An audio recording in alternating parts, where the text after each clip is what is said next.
I keep hearing this term CPI. CPI this, CPI that. It's just all over the place. I keep hearing CPI. I can't remember exactly what it stands for. I think it was con people intentionally. Something like that. But now they're saying this CPI figure is 6.8%. 6.8%.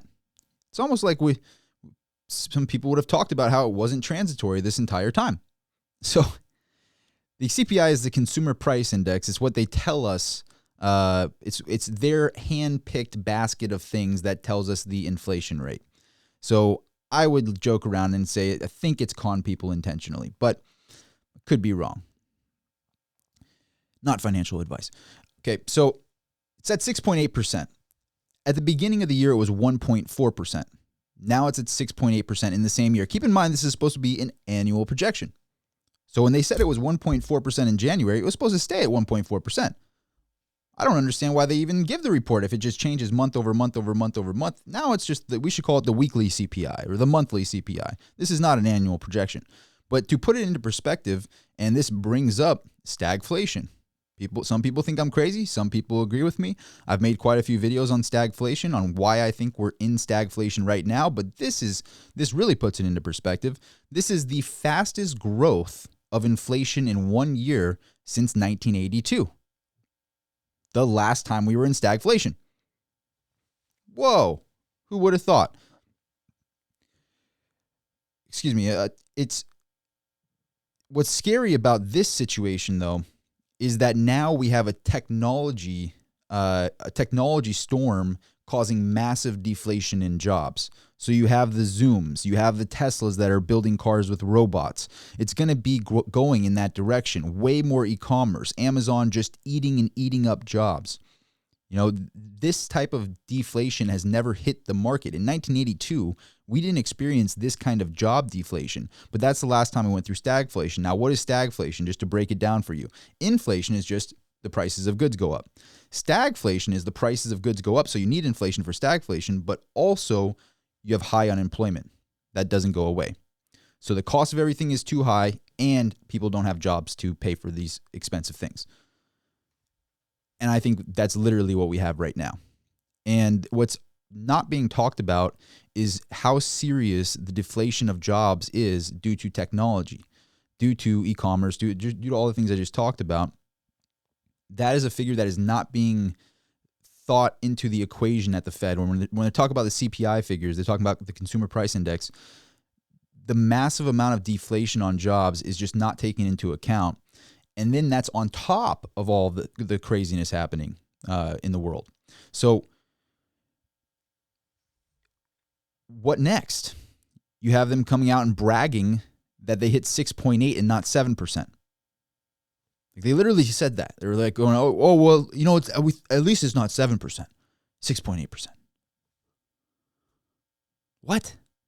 This is who's in charge of our monetary system. And the scariest part about it is, how did they get us out of stagflation in 1982? Well, they had a tool chest.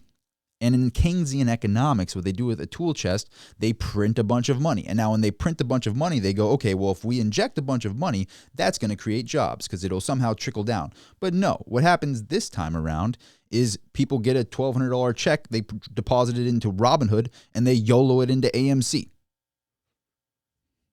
Pretty much. Something along those lines. Not financial advice. But in all seriousness, it's not trickling down like they think it does in this day and age. Like, this Keynesian model is so flawed. And I'm going to make a video on just how flawed the Keynesian model of economics really is. Austrian economics is the true model where you let a free market actually figure itself out. But they keep artificially injecting money. Now, the worst part about this situation is the Fed has already used all the tools in its tool chest. They can print a bunch of money. That's their tools. So what are they going to do? They're saying they're going to taper. Now, if they taper and they hike interest rates, that makes everything collapse in free fall. And I'm surprised Powell wants to do another term, to be honest with you, because I would have dipped. If it was me, I'd be like, yeah, well, I helped with the YOLO bets with the, money printer go burr. I'm out, guys. See you. Deuces. That would be me if I was in Powell's position. But no, he's going to stick around, I guess. And Yellen is, I don't even know what she does really. She's the Secretary of Treasury, but I don't really know what she does at all. It's scary because if Powell's backed into a corner where if he tapers, everything plummets in free fall. If he injects more money, inflation is at the highest rate since 1982. So what do we do here? There's only so many options. Like, why have I gotten bullish on Bitcoin? Because there's only so many options on where to park the money. At least I know that it has a hard cap in the digital realm, and I could do a whole video. I've done videos on this and why I got into Bitcoin, but I also am looking at silver right now, and also Bitcoin's on a pullback. So silver is way too cheap right now. Platinum is way too cheap right now. Palladium is way too cheap right now. All my favorite industrial precious metals are extremely cheap right now, but inflation is at all-time high. Like it's at the fastest growing level since we had stagflation in 1982. But all of the safe haven places are on a pullback. You know what that is? That's opportunity. That's what I look at. I see that as opportunity.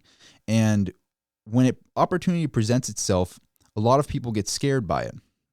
They look at opportunity and they go, I don't know, it's down. But then in retrospect, in the future, you look back and go, I wish I had conviction back when it was on such a pullback. But right now is that moment. Right now is that moment, in my personal opinion, not financial advice, just a YouTuber, disclaimer, not a financial advisor. But I look at the market right now and I go, this is the time to be accumulating and to be sitting and accumulating a position. Most of the money is made by sitting on your hands. The real money, at least. It's not made by trading and looking at the daily charts. When you expand the chart and you look at the bigger picture, that's when you start seeing, okay, this is the direction things are going. But for silver to be in the 21, 22s, it's laughable to me. For Bitcoin to be under 50K, for palladium to be on this big of a pullback, back under gold's price. Palladium's been in like a 6-year deficit. There isn't enough palladium to meet the demand. Platinum to be on this big of a pullback under 1,000. It's just wild to me. So these are places I'm looking at and I'm going, do I want to have my money sitting in a bank account? No. The only reason I have money in the bank account is for opportunities like this. And that's what I talked about in my stagflation video, where I want to have a 20, 30% cash reserve. The best thing you can do to fight inflation is own a business, because look what the dollar store did. This is a great point. So inflation we're supposed to believe, is only 6.8%. Then how come the dollar store changed its price from $1 to $1.25? Can you reason with that, Powell? Can you riddle me that? I would love to find out why the dollar store had to change their prices to $1.25. That's a 25% increase for the dollar store. Are they going to call the dollar store the $1.25 store now? I'm uncertain. Probably would be a good idea to at least be like realistic with the approach on the marketing perspective. So dollar store is now $1.25 store to everybody watching. That's actually real news. Gas is up over 50%. These are things that actually matter, that the consumer price index, which is a hand-picked basket of goods, which is why I call it the con people intentionally index. And you heard that here first. That was straight out of my squirrel brain. I take full credit for that. Pal, you watching? All right. To me, inflation is legitimate time theft.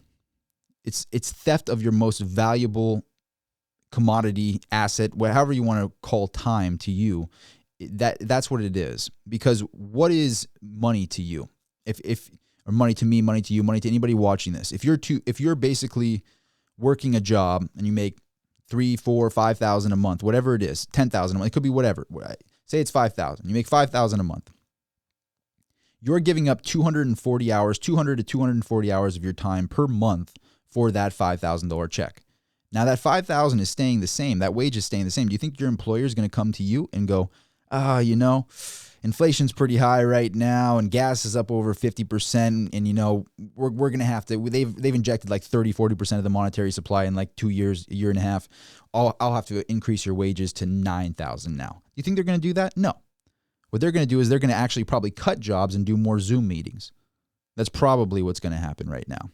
So to me, it's a theft of people's time because you're working for the same amount of money and you're getting paid in a currency that is inflationary. So your wage is deflationary or stagnant, and you're being paid in a currency that is wildly diluted and proven to be diluted.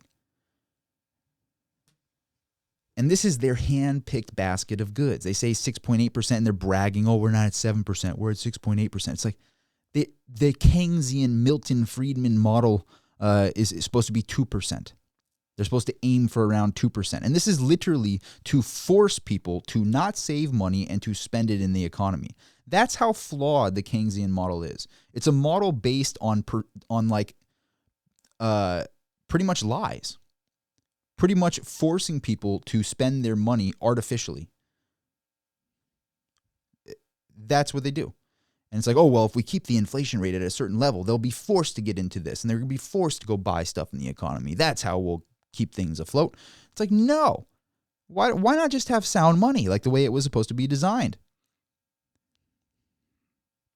As you can tell, this subject heats me up.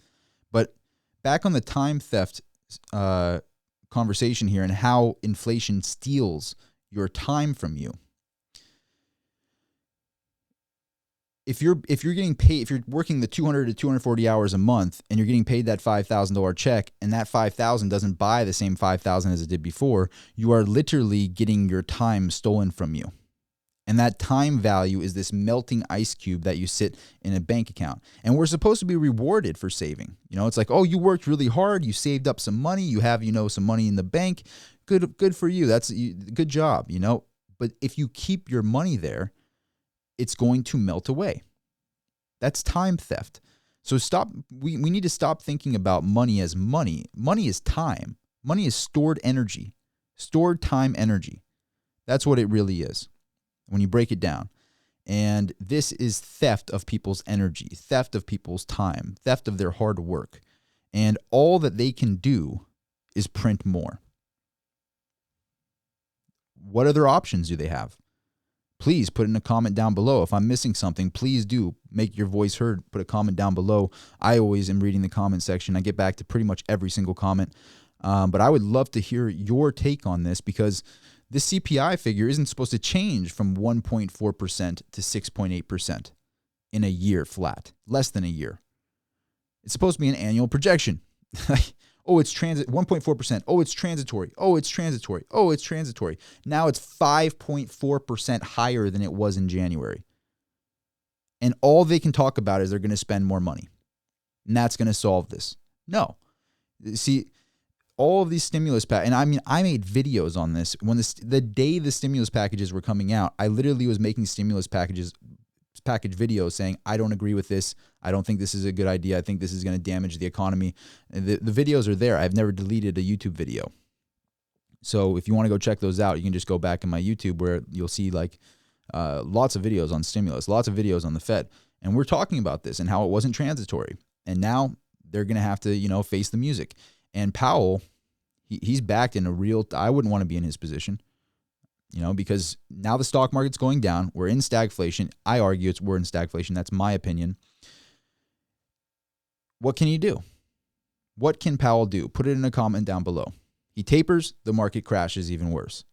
He prints more, the market might, stay flat or go up a little bit, but then inflation is going to skyrocket to way higher than it is right now. I would argue that inflation is somewhere around 14 to 20% right now. Gas is over 50%. That's a figure that is actually out. I think it's even more than that. It's like 50 and change. I had it pulled up on the right over here somewhere. Over 50%. So 58.1%, I'm sorry, 58.1%. That's how much gas inflation has been. So this CPI data figure doesn't include the real things that matter most to us. It's just like a hand-picked basket of things where inflation is much higher than this level. What are you doing to protect yourself? For me, it's silver, platinum, palladium, Bitcoin, thinking about real estate. But the most important thing that I think is overlooked is having a business, working on a business. Because what did the dollar store do? The dollar store owns the business. So what do? They change their prices from $1 to $1.25 to compensate for inflation. So if you own your own business, you can change your prices. That's a very important thing. If you own real estate, you can charge more rent. That's basically where I see the best place to be right now is having your own money printer. I've talked about this in a lot of videos in the past. It's one of the points I like to bring up. The most important thing that we can do is build our own money printer because they're just going to print and print more. Why not build your own money printer and make your own business? That's the original American dream, is owning your own business and getting financially free. I hope all of you are able to successfully prepare yourself for this inflation. I argue that this is stagflation. I've made quite a few videos on this stagflation. Please check those out. At the end of this video, there should be a little link in one of these corners here. Maybe click that and it'll have the stagflation videos to check those out. I really, really think it's worth your time. I did a whole whiteboard kind of video on stagflation and why I think we're in stagflation right now, which is, it's ironic. The last time we went through this fast of an increase in inflation was 1982, which is the last time we were in stagflation. Just wild. Thank you so much for watching. I wanted to say I'm starting to be more active on the other social medias. So I'm same name, Rob Soltan on Instagram, on Twitter. If you want to go follow me there, I'm starting to post a lot more on Instagram. If you want to check that out, would love to have you over on the Instagram, and I'm going to start doing some live feeds over there as well. But yeah, what are you doing to prepare yourself? Those are all the things I'm doing. What have I missed out on? What can Powell do other than the things that I talked about? Please put in a comment down below. If you like the video, would really appreciate you smashing the like button. I will see you at the next video. Signing out.